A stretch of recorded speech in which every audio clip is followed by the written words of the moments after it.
And some news just coming in. India has to send 80 NDRF personnel to Quake-Hit Myanmar. India has decided to deploy a contingent of 80 National Disaster Response Force or NDRF teams for relief and rescue work in earthquake-hit Myanmar is what we are learning. The personnel of the Federal Disaster Contingency Force are being deployed under Operation Brahma with quake rescue equipment to provide succor to the neighbouring country. Indian Navy ships INS Satpura and INS Savitri are carrying 40 tons of humanitarian aid. India stands in solidarity with Myanmar. Geeta getting in more details at this point in time.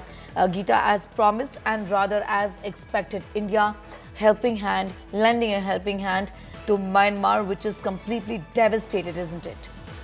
Well, that's right, Neha. India has been a first responder when it comes to the neighborhood. And as soon as the earthquake hit Myanmar and Thailand, Prime Minister Narendra Modi had pledged assistance and help of any and all kind.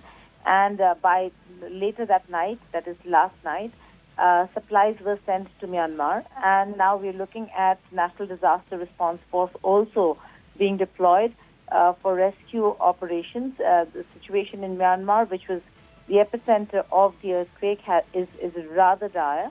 And in about 15 minutes from now, there is going to be a briefing by the Ministry of External Affairs on Operation Brahma, detailing out what is it that India is providing in terms of assistance and as first responders to the neighborhood. We are given to understand that Myanmar, being the epicenter, was hit the worst, but Thailand also suffered losses.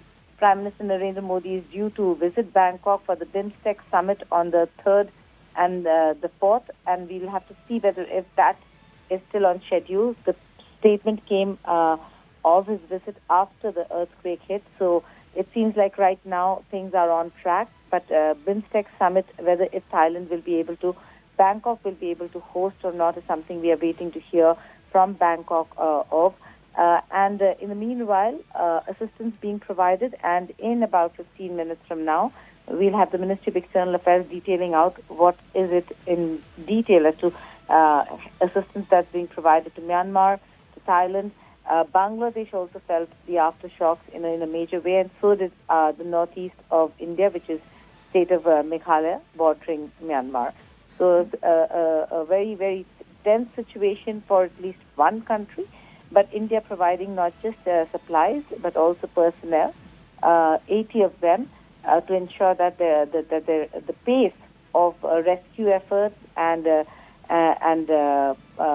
ensuring that supply chains, whether it's electricity, communication services, roads, all of that comes back to at least a functioning level. That's right. Geeta, I'm going to thank you for the moment, getting in those details as our Foreign Affairs Editor.